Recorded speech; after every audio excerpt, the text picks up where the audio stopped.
It's my privilege to welcome Steve Murray in Perth, Australia, former Rhodesian Air Force hunter pilot. And I just want to say I had to work hard on Steve to get him to talk to us because he felt he hadn't had enough operational experience or something and didn't feel right being on this. But I'm very pleased to be able to say that I managed to persuade him otherwise, because I've been through some of Steve's notes, and what an amazing story. So, Steve, thanks very much for your time. I really appreciate it. You're welcome, Hannes. Steve, I want to crack off with something that I've always wondered about and never really knew the full story until I got in touch with you. And that's about the Rhodesian connection to the Mirage squadron in South Africa. How did that come about? And can you just tell us about that whole operation? Absolutely, Hannes. I'm not sure there's been anything actually ever officially written about it. It came out of the blue. For me, I'd just gone onto the hunt. I was only there 18 months, and straight out of wings with Baldy, in fact. You heard on a little while ago. And we were quite surprised because we were so junior, and I only had 300 hours on the aircraft, on total flying. And jumping into the hunter, as Baldy said, he was on the back of the aeroplane half the time. I think I was a bit further back than he was. But within 18 months, all of a sudden, we knew guys were going to Mirages. What year was this now, Steve? This was 1972. So the first guys would have gone down in 1972. There were I think Keith Corrins, ep113, and Rob Dayton went down. And then out of the blue, it came up that I'd be going down, and also Mike Sport Gerety, who was on the hunter squadron as well. And I guess when we got there, we got the idea of what was going on. And I think this is probably close to the real story. The South Africans had basically two Mirages at that stage, single-seaters. The CZ, Mirage 3 CZ, and I should show you a quick photograph. This is the one we flew. Can you see that? Yes. Okay, so that's the one we flew down there, the CZ, and they had the EZ, which was a later model. They'd actually put an extra fuel tank on it, did a bit more ground attack, but that CZ is the one that Israelis did the damage in the 1967 war. It's a very good dogfighter. It was lighter than the later model, but at that stage, they'd had it for 10 years. So they were looking for another fighter, and they eventually settled on the Mirage F1, which was just an upgraded model from the 3s. It had a tailplane and that sort of thing. And at that stage, they must have been speaking to the Rhodesians, because we only had 11 hunters at that stage, and I guess we felt we needed more ground attack stuff. And the South Africans must have said, okay, we send some guys down here, and with your technicians, and we will let you fly the CZ and service the CZ. And at that stage, that's where we were. Now, the F1 only came about another 18 months later. But in between time, our guys did a really good job down there. And eventually the engineers got to work on both Mirages. They look almost exactly the same, but we still only flew the CZ, which was the earlier model. And Spook and I were the last two guys to be trained on the squadron. And the rest of the guys, as they came down, eventually about 10 chaps came down up until about probably about Independence time. And they were trained in Petersburg and then came down to the squadron, and they flew both types. Us original guys, we still only flew the CZ. And so that was what we expected at that stage. At some stage, when the F1s come, we would get them. But I think we were now getting to 1976, 1977, and perhaps politics entered it. I'm not sure, Hannes, but that, as far as I can tell, is exactly what we want. I did one exercise with Rob Dayton. We went down to Longabon, and we took two Mirages down there, and they flew down the technicians to come and help us. We were practicing against radar tracking guns, these fancy things that they had at that stage. And it turned out, with the two of us Rhodesians, all our technicians were Rhodesians. And so that might have been a forerunner of what they thought, how we would operate on our own whatever it was. But that might have been, would have been in 74, probably early 75. So they were perhaps testing us to see what we were going, how we were going to operate. Irony is, we went down and operated in our uniform, in our Rhodesian uniforms. So we weren't sort of seconded to the SAF. We were Rhodesians there under diplomatic status, as it turned out. And we just joined on the squadron and flew with the South Africans, and whatever they did, we did. Except when it came to operational stuff later, we didn't get involved with that. But that was after I left as well. That's basically, I think, Hannes, what it's all about. Steve, it was interesting, I picked up in your notes that this came about as a result of a political strategic decision, where they were thinking we need to combine our resources. And the Portuguese were still in Mozambique at that stage. And the idea was to put together a sort of strategic alliance. And that had a lot to do with the fact that Rhodesians were now being trained on this equipment.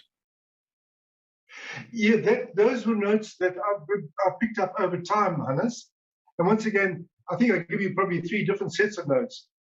I'm not sure exactly what was official or what wasn't official that side. It might have been someone's idea of what was going on at that time, but that's all we were led to believe when we were down there, that once they got to F1s, we would probably take them back to Rhodesia.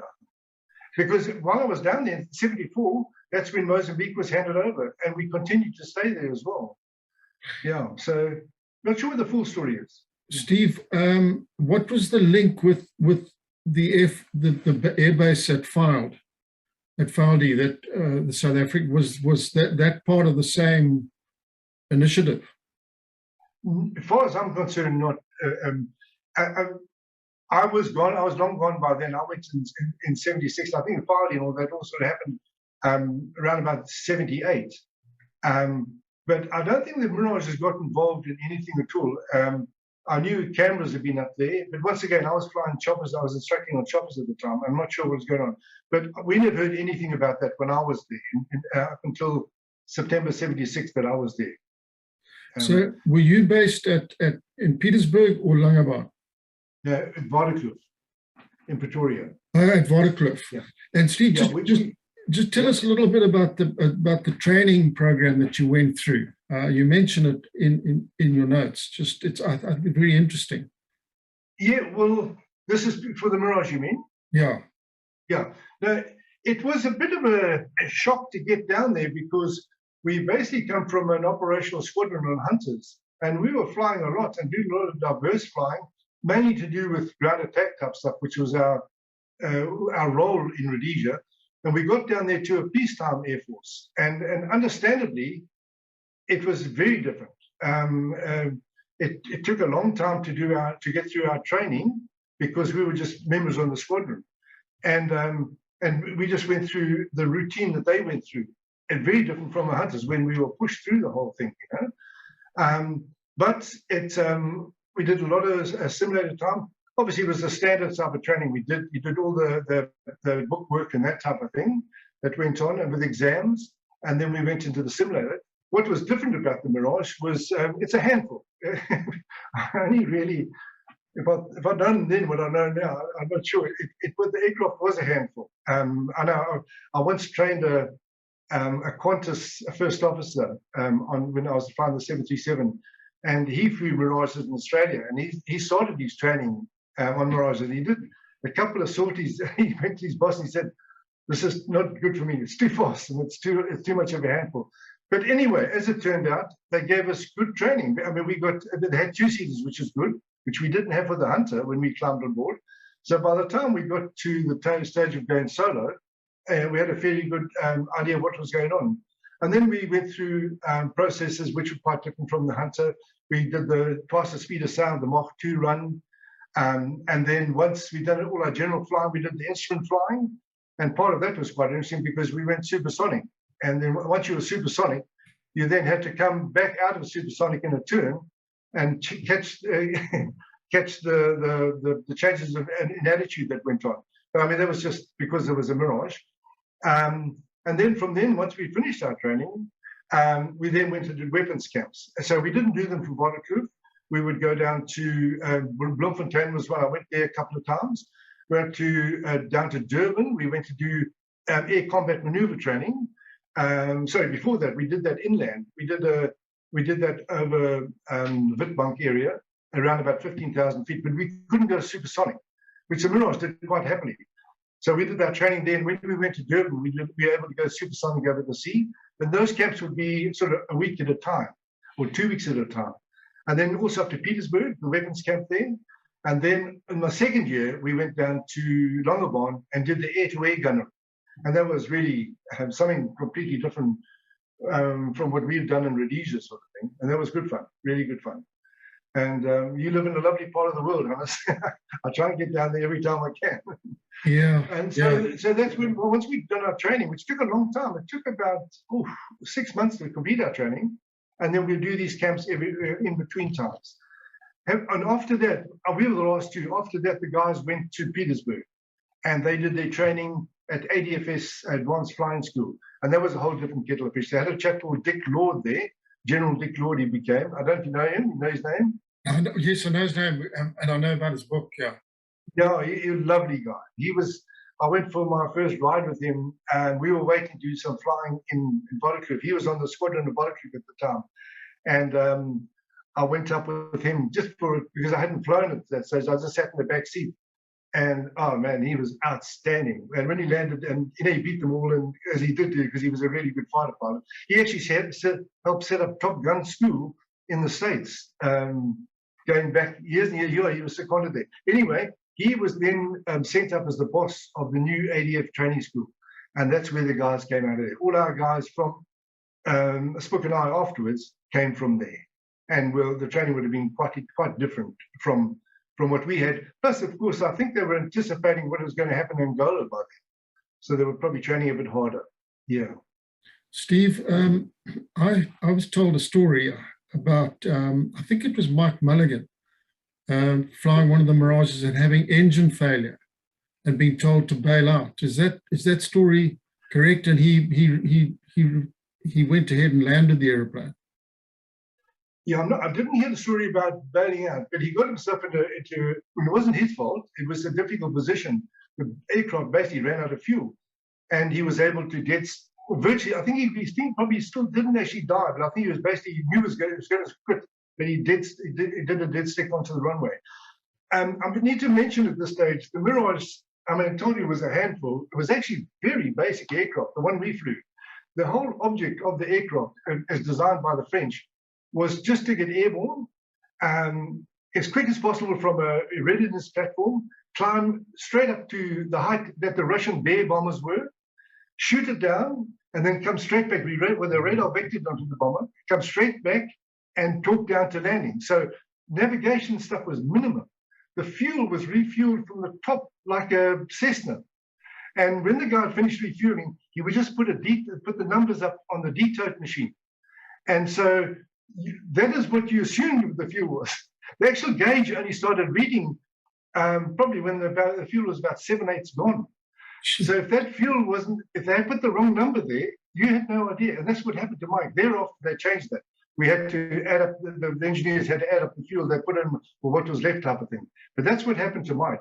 I didn't hear that he'd been told to bail out. I was there at the time, but he did a really good job getting it back because the Mirage had a glide characteristics of a brick. It just comes down. Yes. Now, we had another friend of mine, Mike, it was Roy Hulley, had the same problem in Petersburg. Before we took off, we'd have to push up the same valve that refueled, actually fed fuel to the engine. So if you didn't push the valve back up and the pilot had to do it, the fuel would then defuel while you were flying. And Roy did the same thing. He just made it back to the runway from Bloemfontein.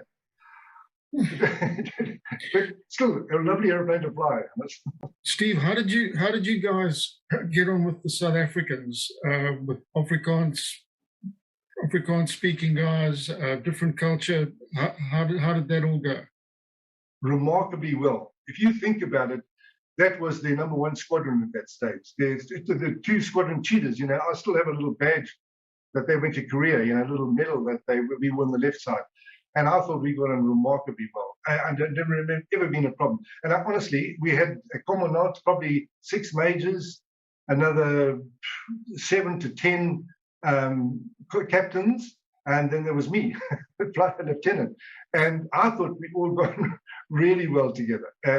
They might have had their own ideas, but the squadron was basically 90% Afrikaans, and there were, I think, 3 or 4 English guys. I was actually very friendly with the guy who eventually became a general as well. And he and his friend, who was Kole Gogiano, was the last boss of the, he was the last boss. Now, he was the captain of the squadron while I was there. And they used to invite me to lunch, dinner with them. And I'd pick up a little, one of their friends, and we'd go there, and I'd learn to speak Afrikaans. Well, I had to speak Afrikaans because we spoke 1 month English and 1 month Afrikaans. And so it was quite interesting because you go along at 1,000 kilometers now, you're trying to think what you're supposed to say next. But once again, it seemed to work out quite well. But I just found we got on really well with the guys, personally. That's what I felt. Mm. And that's surprising, really is surprising. So, Steve, back to Rhodesia. After that, you went back to Rhodesia, went on to helicopters. Yes. I did my training in Ace Plant with Mike. Mike Mulligan was one of the guys in the course. And then we went back in early 77, straight into the war.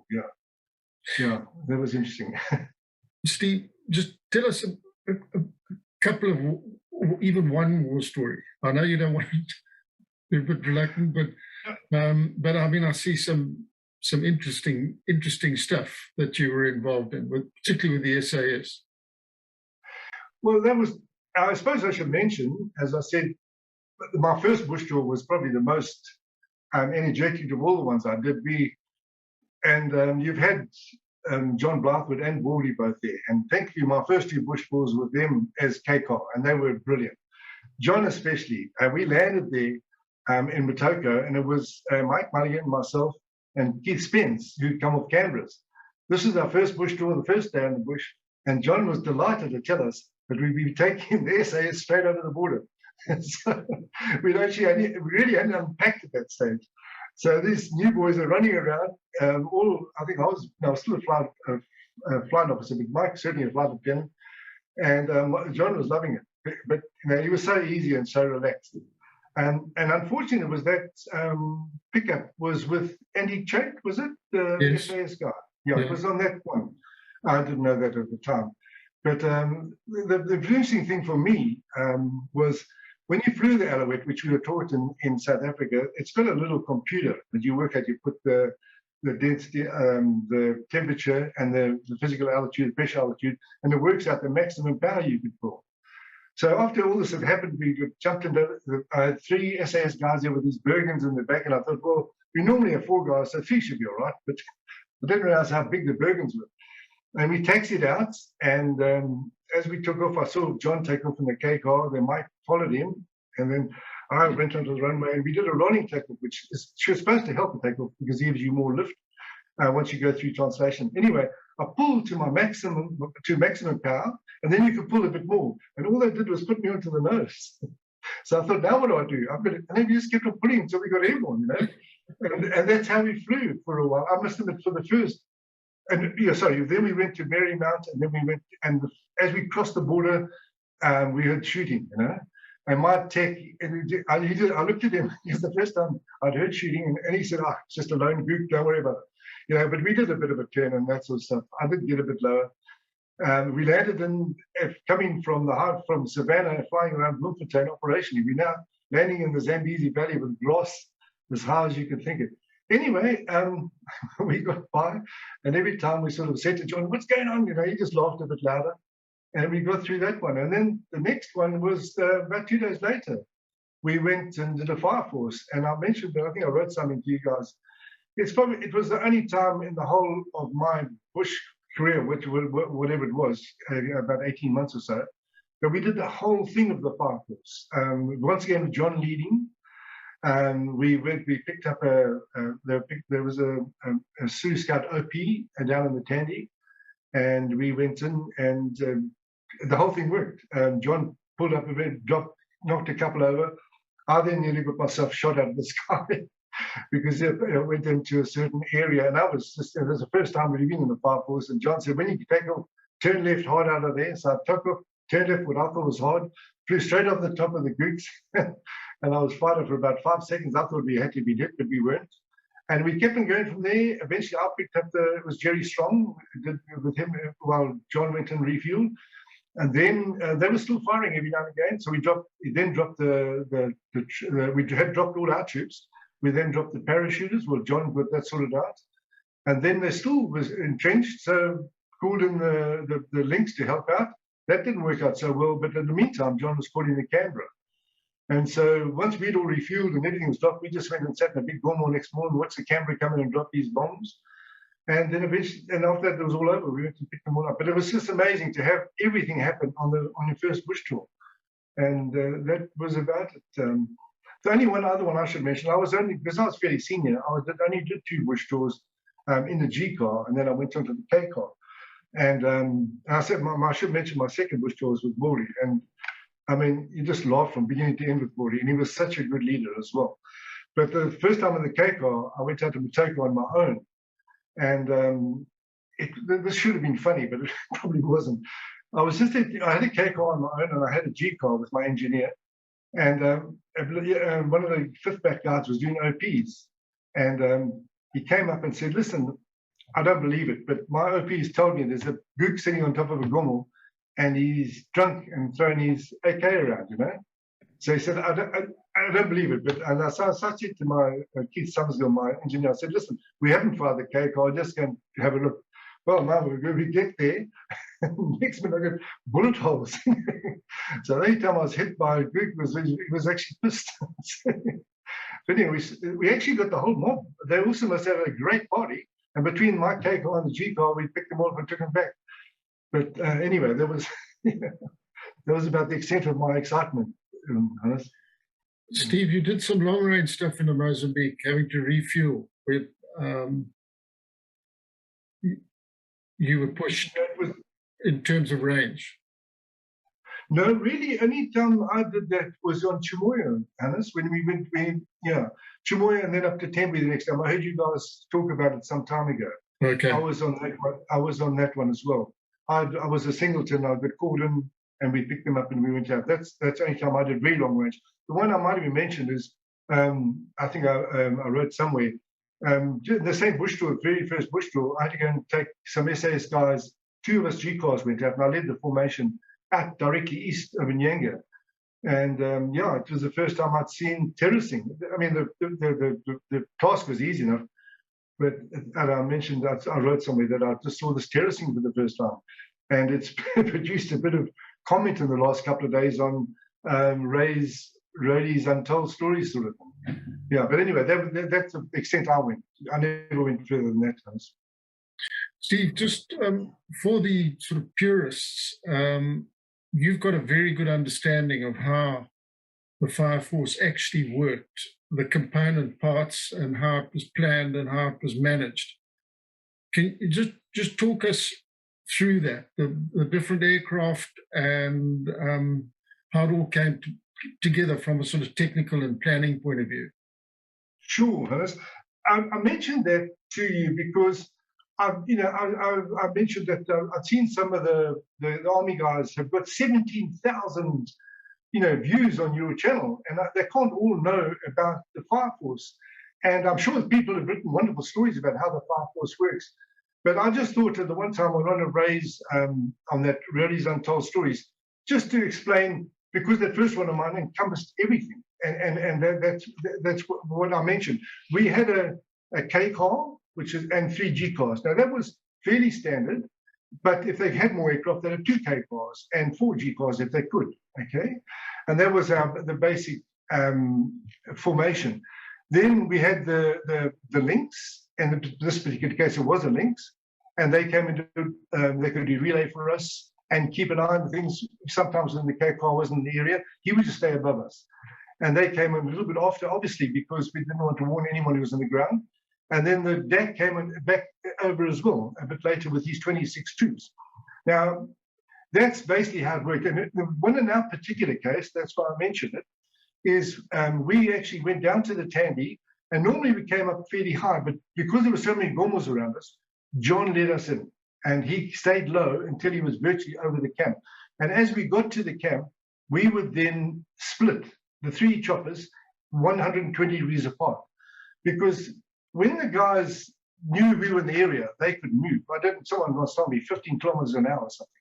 So we would try and contain them. And in that particular case, we had a river, 3 rivers were joined, and they were stuck in the middle of the river. So we were trying to watch over the rivers. And as soon as the K-car, which is now pulled up, he confirmed with the OP where the smoke was, he then fired. And the OP confirmed that they were firing at him as well. And he continued to fire.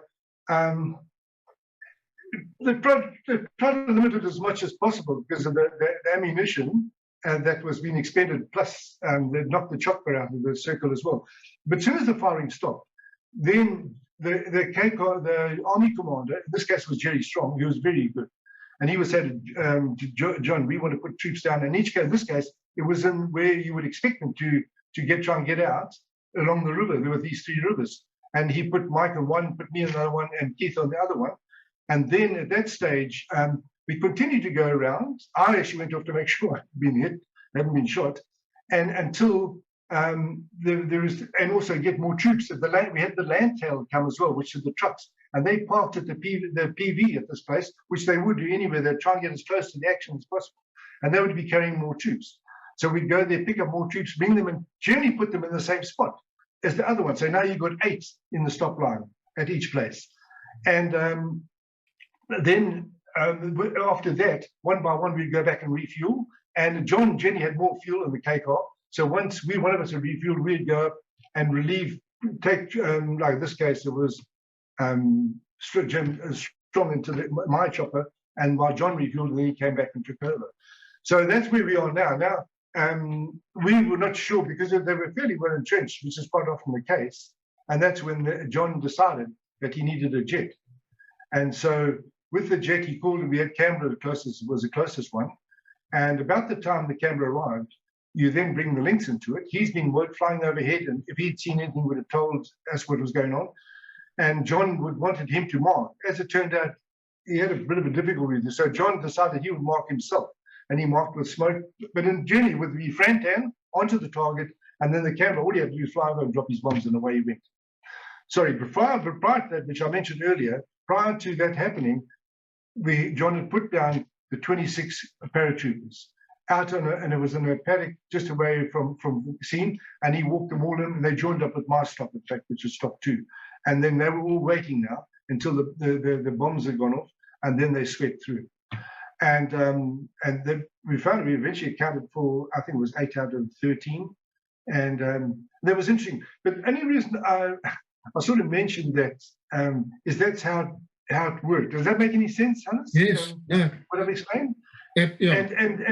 And just one of the RLI guys made a comment when on Rhodesia Air, he said, thank you for that, because he'd been in the RLI and he hadn't really appreciated what was going on while he was sitting in the back of the chopper. Yes. So I just thought that would be interesting. I never went through that again, ever. The whole lot. Yeah, that's right. Steve, just as a pilot, looking back, if you were given Mirages or Hunters to fly, what would be your choice? F-16. Have you flown an F-16? No, Hannes. Can I just show you quickly? You see that business over there? Can you see it, the computer? Yeah. Just a quick one. Now, I'll answer your question. I think if I had the choice to fly again, I think it'd probably be a Mirage. I mean, my Hunter purists are going to, everyone who knows me knows I've been wanting to fly Hunters since I was 15 years old. And I've flown them all the way up until 10 years ago, virtually. And I've actually got one, they've asked me to go and fly in Victoria, the one I flew, well, in fact, 14 years ago. But it's the afterburner, the power, the whole lot of it. It was just amazing aeroplane, yeah. But when you say it was a handful, why? Just explain that. Yeah, it didn't have any flaps, okay, and it didn't have a tailplane, and that makes most conventional aircraft very easy to control. And if you got it into a high-speed store, for example, and there was probably reasonably, I never had one myself, but it's probably easy to get into. It took a long time to recover. And if it went into a spin, it was recoverable. The spin looked horrible. We actually saw photographs of it, but you'd probably invariably have to eject because it took so long to recover. And it was landing, for example, without a flaps, without a tailplane. We actually were approaching at 8 degrees and then flared to 14 top, and you couldn't see over the top of the nose. It was another thing as well. I got into a bit of trouble once because to take off, you obviously have to pull what they call the ailerons. It's a combination of the elevator and the aileron, and it's a huge thing. And so now you're running down the runway and you pull this thing back to get the nose up. And what it does, as the nose starts coming up, it forms a Venturi effect underneath. So it's actually sucking itself back onto the ground. And only when you get sufficient lift on top of the wing does the thing actually take off. And I got into trouble because I was going for my solo check with one of the guys just before I went solo. And I was trying to show him how smart I was. I came to the touch and go. And as I touched and go, I went to get airborne again, he held a stick and he said, if you do that, you'll pop the tires. This is the South African guy. I don't know if that would be the case. But there was so much sucked down onto the ground that it just took an extra 2,000 feet longer than, say, an F1 with a tailplane. But it was all to do with that. It's very high angles of attack, doing everything. You had to fly it very smoothly to dogfight it properly. And only when I went to flying with some of the other guys, folks like Rick Carlton and whatnot, realized how smooth they could fly it, and how it should be flown. But it wasn't designed for that, Hannes. It was designed to go up. It actually had rockets on the back of the thing. We didn't use them. But the idea was to get up there, accelerate rocket power, shoot down a Bear bomber, and go back and land quickly.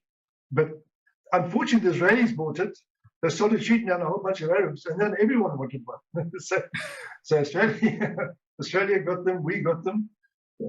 But for me, the most probably, and I'll mention this again, probably why I got this machine over here, is what I learned, which we didn't do in Rhodesia, was air combat. And it was hard work. I found it very hard work because you're working. It's Spitfire and Red Baron type stuff, dog fighting and all this sort of stuff. And we were still using basically guns at that stage. Now it's all missiles. But it really was fly by the seat of your pants type stuff. And really, really, I found it really enjoyable. And especially you had to know the aeroplane very well. Otherwise, it would bite you. Same even the hunter would as well. If the hunter got into the store, it was a battle. You had to get out of it. It took a while to get out of it. But funny enough, in the hunter, when you were fighting, you had to be in the burble. So just as the burble started for the store, was the best time to turn. Whereas I fly the F-16 on my fancy machine here, and it really is a sophisticated VR machine. It's all in virtual reality. You just pull it up and hold it there, and it just comes down and keeps on flying. It's all fly-by-wire now, you see. Yeah, but that was really good fun. Really, really good fun. So, Steve, are you, before I ask you that question, did you have anything to do with any of the French personnel on the Mirages, any of the pilots or techs or any of the Dassault people? We only had a couple of technical guys who were on the squadron, mainly with the new Mirages coming, with the radars and that. But I used to take up the ambassador. He wasn't ambassador, he must have been the military attaché in Pretoria. And he wanted to keep up his instrument flying. And I took him up a couple of lovely guy. Not a good pilot, small little fighter pilot. I'm lucky, honest, I'm 6'2". I'd never made a fighter pilot now. They wouldn't have me. But the best way to be a fighter pilot is to be a short little bloke, you can take the G and all that sort of stuff. And that's what he did. But I should tell you a story now. I hope I'm not being controversial now. But just after 1974, just after the Yom Kippur War, and this might be coming back to what you were talking about why we were there and why we went back without the Mirages, a whole bunch of Israelis pitched up. Fighter pilots, phantom pilots, And one of our guys, Rick Carlton, flew with them, and the South Africans flew against them. Now, the Israelis are good. I mean, to me, they have to be the best in the world, And quite often they were fighting against huge numbers, one versus one combat. And to them, the most enjoyable thing was to shoot someone down with guns. Even when they had F-15s, they used to. I remember one guy saying that. But they were. Someone said to me while we were there, and I can't verify it, but they said to him, "What are these Rhodesians doing here?" And because we were now releasing uniforms, and apparently someone must have said, listen, now they're going to take back the old CZs. And the bloke said, what? He said, that's your best dogfighter. And it was true. My instructor was a EZ pilot. That's the other one, the newer model, still with a Delta, but it had extra fuel and all this sort of stuff. And if I was taking off in formation with him, he'd been full afterburner, and I'd been afterburner. But I couldn't go full afterburner, I'd overtake him. It was just, the aircraft was, especially when you got airborne, because they actually had even a steep angle of attack than ours. So the original one could actually dogfight better than the newer one. And I don't know if there was whether they made there was any reason why they kept the Mirage 3C, I'm not sure. But I remember there was a comment the Israelis made. Why do you want to get rid of those? They're the best fighter you got, sort of thing. Thankfully, I never had to do it in real life, Hannes, because to me it was just sport. It was like playing squash, 1 versus 1 combat, If I lost, I'd say, oh, gee, I lost that fight. Whereas in real life, I'd have been dead, I suppose. So were the Israelis in the desert war flying the CZ? Yes. Say the same aircraft, probably with a few. Exactly the same. And they were very effective. Yeah, they were. And I would probably think that it was mainly because there was Israelis flying them. But having said that, when they got the F1, now we weren't allowed to fly below 180 knots. That was because of this, fight or anything like that. Because if you did that, you're liable to go into the stall problem, and then you got a big problem, as I mentioned earlier. So we couldn't do that. But then they got the F1. That thing would come down to 125 knots or something like that. So the very first time I went up in a dogfight, I went up with Rob Dayton. He was leading it, and I was number 2. And the F1 was the bounce. He was going to come and attack us. So in he comes in, Rob calls me and says, okay, we've got a bogey in our 6 o'clock position, break right. And I thought, oh my gosh, here we go. So I went right, and he slid up behind, and almost immediately he said, reverse onto the bogey. What had happened is with the huge drag that you got over Delta, it just stops. It just stops and turns. As long as you don't lose too much power, but it really hauls it around. He couldn't do that with his fancy tailplane and flaps and everything. He went skidding through me. I reversed on him, and we got him straight off. It was new to the aircraft as well. But the fact remains is that was the big advantage in a dogfight. The big thing in a dogfight is if the bloke's behind you, you're trying to generate an overshoot. So as he goes through, you reverse onto him. And the Mirage 3 through the Deltas did that beautifully because that's high drag. But you had to make sure you didn't get too low, that's all. But it was my first experience up against a brand new fighter, we did him. And that's probably as Israelis did the same thing. But funny enough, but the South Africans did really well against them. That was interesting as well. They both went up in Mirages, and the South Africans did all right. Yeah. Steve, are you still in touch with the Australian Air Force? Do you have any relationship? No, not really. I've got a friend here. I'm supposed to be. He's invited me to go and fly the Hawk in the simulator. This is prior to going flying this Hunter again. But that's only sort of close association. My Hunter was in a Navy museum. We were talking about my Hunter, the one I bought. That was in a Navy museum in New South Wales, and they put it in Rhodesian colours for me, which was lovely. And that's they're the only association I had with them then, with the Air Force. Plus now, my Hunter's in the museum in Perth here, and that's a Royal Association museum.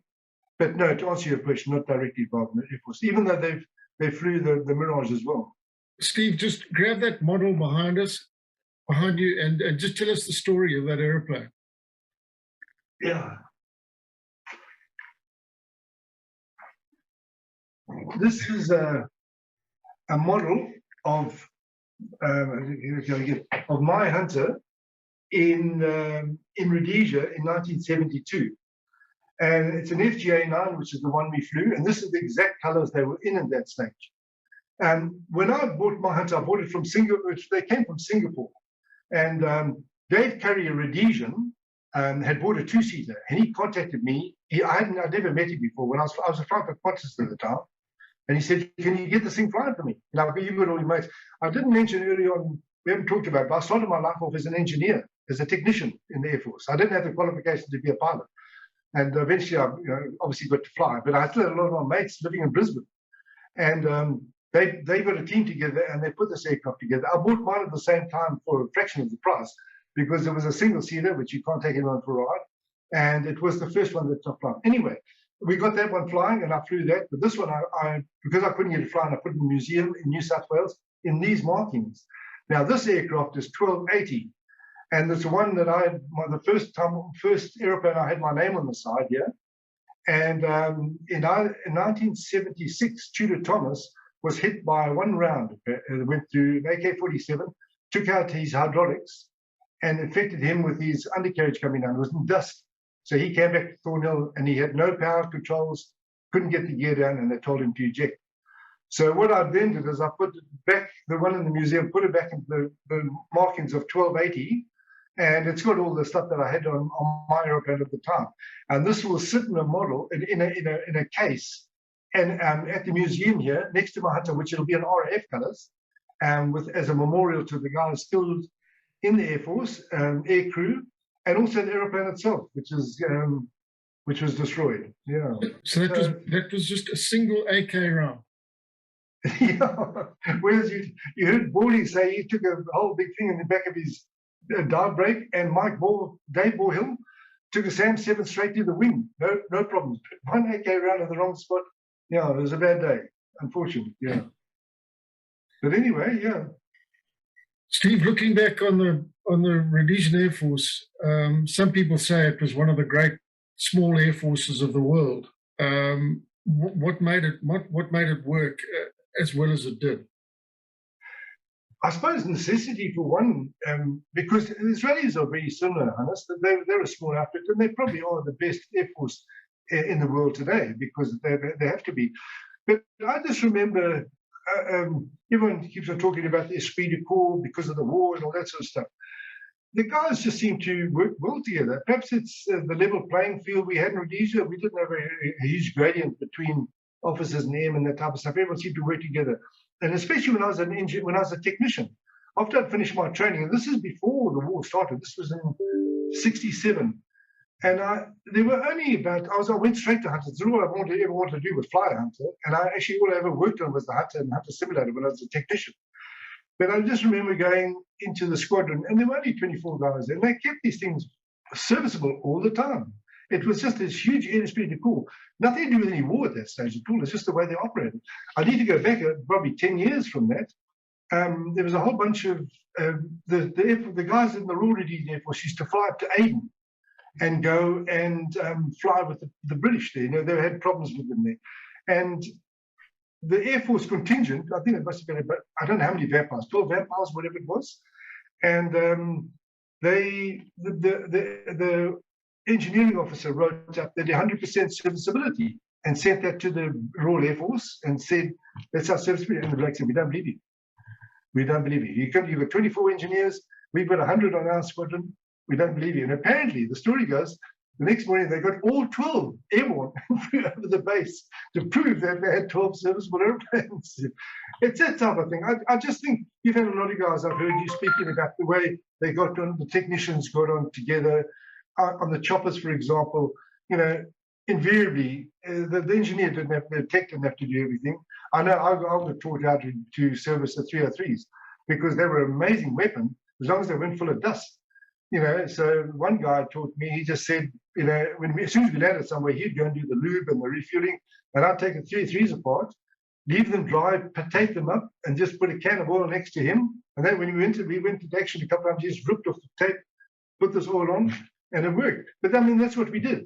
I don't hear the sort of stories coming out of other air forces where the guys just worked together well the whole time. You've had techs, you've had pilots, I've heard them say the same sort of things.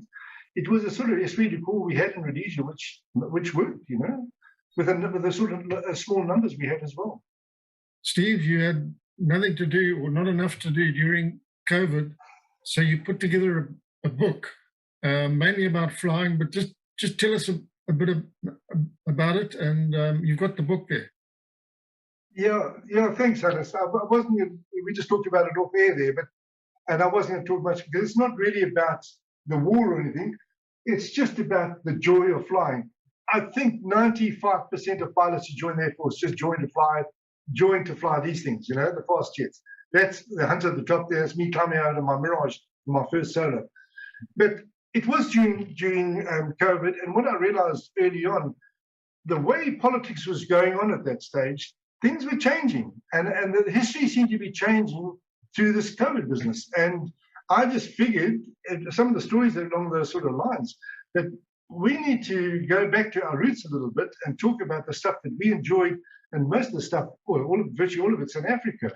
And I mentioned to you just now as well, what you're trying to do the same thing. We need to be telling our kids and for their grandchildren what this is all about.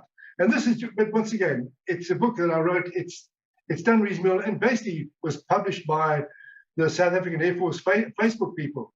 They just kept on saying, "We want a book, we want a book, we want a book." And he was an author. He's actually a scientist, I think. So the book, who's that on the cover? Me. Is that It's you? a while ago. It's a while ago. The South Africans did quite a good job. What they did is, when you stepped out of your Mirage after your first solo, there was a guy with a camera, so you could see the grins as big as this. It was a good day. Lovely. That's what it was all about. I just And is the the book, joy of flying in Africa. is it available? So it's available in South Africa, Steve? Well, I think it's available, but I know on Amazon. I've had to buy my own ones, but it's available on Amazon with Kindle hardcover and softcover. And it's just for, as I said to you a short while ago, it's for people who probably haven't been pilots, and just to know how much we who fly enjoy our flying type of thing. And I was fortunate to fly a lot of these good things, which has been really fun. Yeah. Well, I'm pleased you told me about it, because you're looking at a wannabe pilot right here, I tell you. I've always been fascinated. I don't think I would have cut it, but I've always loved hearing flying stories. So that's definitely on my list. Well, I'll tell you what started the book off, in fact. It was my dad's birthday in COVID, but he passed away 30 years ago. But he asked me, he wanted me to say, same as you wanted to fly, but he had a bad eye or something. Anyway, he said, "Can't you come and see me in your hunter one day in the bush?" He traveled around Rhodesia with cattle. We used to buy cattle for the Coal Storage Commission and that type of thing. Oh, yeah. So he said, "Can't you just come and visit me?" I've been over him in a vampire once, and the vampire just whistles wrong, so there was no problem. So I said to him, "Yeah, sure." I had a task with the camera. They got a very fancy camera on the side of this thing. Very fancy one, F95. You can take a photograph, a picture like that at 100 feet, 1,000 kilometers an hour, sort of. So anyway, I'd done my task, and then I found his farm. It was near Gokwe somewhere, and they could hear me coming. It was around the top, and I ducked down, and I went over the top of them at 500 knots, took the photograph, and went home. There was about 100 feet. It's really low. I get back, I had the photograph developed, and it's like, show my dad waving at me there. The farmers standing around, the cattle, all his cattle with their heads down, and the African herders, that was fun. So I phoned him. I said, "Yeah, what do you think about it? I got a great photograph." He said, "Steve, please don't do that again." He said they spent the rest of the day looking for cattle, picking up fences, and putting fences again. So that started the story. That's the sort of fun we had. Yeah. Oh, what a great story. Yeah. Thanks, Steve. Fun. Thank you. That's much appreciated. Steve, very, very interesting. I'm really grateful to you for your time. This has been most enlightening, and I'm very grateful indeed to you for. No, I appreciate it. Honest. I never thought I'd talk so much. But you've asked me thankfully, once again, you've asked me the questions that mean a lot to me about the flying, parts of the flying I really enjoyed. And it was good. Well, thanks, Steve. Really, thanks very much for your time, and another big contribution to our history, I think. Thank you. And once again, I heard Duncan Clark say to you, you're doing a great job and maintaining a record, and I think I'm trying to encourage through these different websites, we need to be writing about this, because what really surprised me the other day, listening to you, to Duncan, and also I've been reading the books by Peter Rimmer. We made out to be the bad guys, I'm sort of proud to tell people I'm a Rhodesian, but I didn't realize there's the animosity below it, and they have no concept of what went on in our country. And the people need to, for their children, honest, they need to be writing, and their grandchildren. that when they read a book in a library on Rhodesia, they'll say, oh, they're rebels, they're a bunch of bad guys. It wasn't like that, Hannes. I know, Steve, that's actually, I don't want to talk about myself, but that's actually one of the things that motivates me to do things like this and to write, is because I'm quite angry about the perception that is being created worldwide about us and what actually happened. And so many people got it wrong. And I don't think for a second I'm going to be able to change that, but I certainly feel better for trying. Absolutely. And that's why, being able to talk to a guy like you makes me feel, I feel like we're doing something for our children and for our history, because if anybody really wants to know the truth, it's available, it's out there. Yes, absolutely. And absolutely, I totally agree. So well done. You're doing a good job, man. Thanks, Steve. Appreciate your time. Thank you very much. We'll chat again sometime.